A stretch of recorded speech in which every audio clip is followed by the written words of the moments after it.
जानती नुआपड़ा उपनिर्वाचन ये सरकार बदल देबनी कौन गणित को ओलट पलट करबनी ये नुआपड़ा उपनिर्वाचन रिजल्ट राज्य राजनीति को कौन प्रभाव पकाइबनी किंतु क्षमता राजनीतिर गणित उपर कौन जदिव प्रभाव पकाइबनी किंतु कह जाउछि पतियार लड़ाई तीन दल पई सम्मानर प्रश्न बीजेपी बीजेडी कांग्रेस पई सम्मानर प्रश्न सेथि पई उपनिर्वाचन गुरुत्व बहुत बढ़ी जाइछि नुआपड़ा उपनिर्वाचन रिजल्ट राज्य राजनीति को आपण जेमति कहली कौन चेंजेस करबनी कि उल्टो पाल्ट करबनी क्षमता राजनीतिर गणित उपर कौन प्रभाव पकाइबनी किंतु ये पतियार लड़ाई रे यार गुरुत्व बहु मात्रा रे बढ़ी जाइछि काहेकि ना बीजेडी सभापति नवीन पट्टनायक पॉपुलारिटी कमिछि ना बढ़िछि उपनिर्वाचन तार गोटे बड़ प्रमाण देव केवल सेतिकि नुहे बीजेपी सभापति मनमोहन सामल जहाको कहा जाए ओडिशा बीजेपी चाणक्य तांकर दक्षता परखिबई उपनिर्वाचन 16 मासर सरकार प्रकृत रे लोकंक पाखरे केते निकटतर होइछि लोक माने केमती ग्रहण करिसेंती विशेष करके मोहन माझी सरकार भावमूर्ति परखिबो ए उपनिर्वाचन पीसी सभापति भक्त दास भोट राजनीति रे केते सफल तार मध्य परीक्षा देव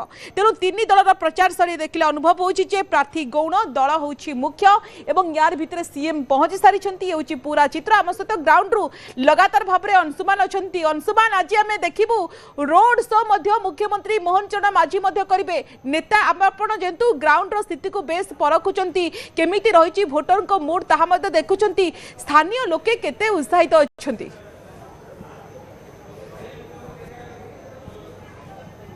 निश्चित भाव स्वागतिका देखु जेहेतु प्रिय मुख्यमंत्री बारंबार आसवा कि नुआपड़ा उपनिर्वाचन जो दिन तारीख घोषणा होती पूर्वर आई तो समुदाय 5 थर से वर्तमान मुख्यमंत्री ये पहुंची सारी आउ जहाँ कि आप पचारे कि निश्चित भाव में उत्साहित तो रे बीजेपी सहित स्थानीय लोक निकटरू देखिए से उत्साहित तो रही